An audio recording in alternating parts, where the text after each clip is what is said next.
हनुमान और हनुमान की सारी सेना उस जगह पहुंच जाती है जहां समुद्र का खौफनाक लहरें बहुत तेजी से चल रहा होता। हनुमान और हनुमान की सारी सेना समुद्र को देखकर आश्चर्य रह जाते हैं। यही सोचने लगते हैं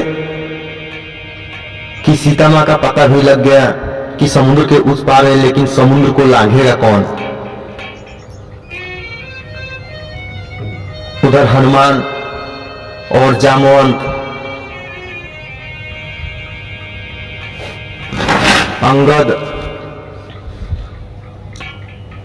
नल नील सभी लोग काफी परेशान होते हैं समुद्र को देखकर कि समुद्र को आखिर कौन लांघेगा। दोस्तों, आप सभी को हम बता दें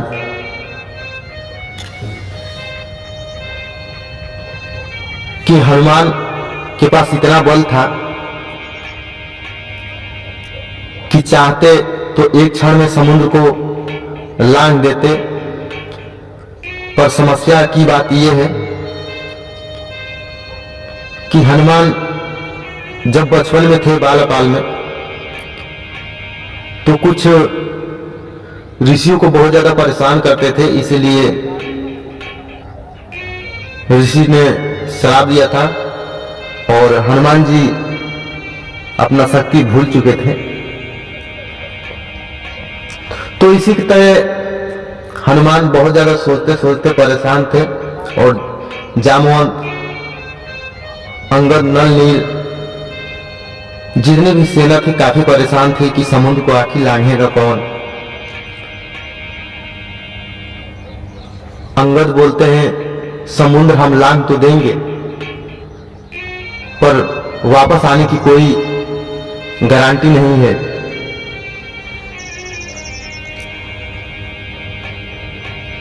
जामवंत बोलते नहीं,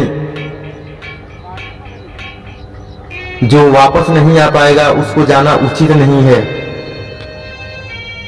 हनुमान अकेले में जाकर और सोचते हैं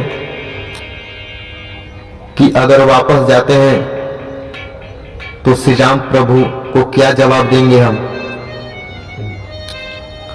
उधर जामवंत देखते हैं हनुमान को कि आखिर हनुमान अकेले में क्या सोच रहे हैं।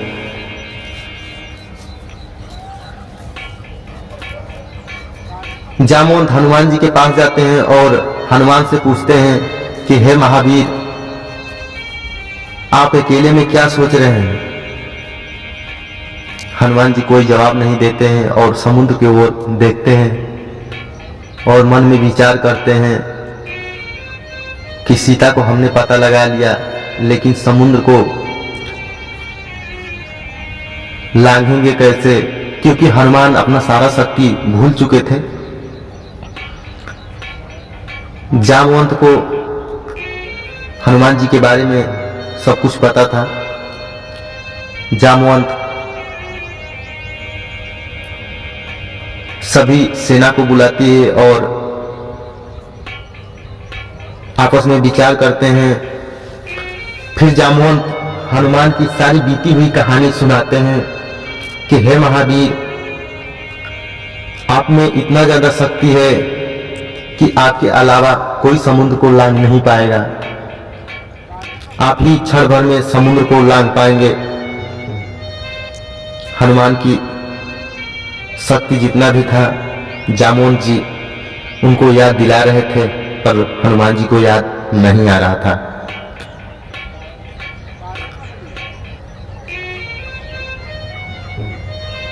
जामवंत जी हनुमान जी को उनके बीते हुए कल को हनुमान जी के सम्मुख जाकर सुनाने लगे कि हे महावीर बजरंगबली, आप जब छोटे थे तो हर एक ऋषि को आप बहुत ज्यादा परेशान करते थे, नटखट थे और ऋषियों को बहुत ज्यादा परेशान कर रहे थे। ऐसे ही एक ऋषि को आपने परेशान करते करते उनको आसमान में फेंक दिए, तो ऋषि जैसे ही नीचे आया आपको शराब दे दिया, और शराब देने के बाद बोला कि हे नटखट बालक, मैं शराब देता हूं कि तुम्हारा जितना भी शक्ति है सब समाप्त हो जाए। तभी हनुमान जी के माता पिता आते हैं और ऋषि के पैरों में गिरकर क्षमा मांगने लगते हैं,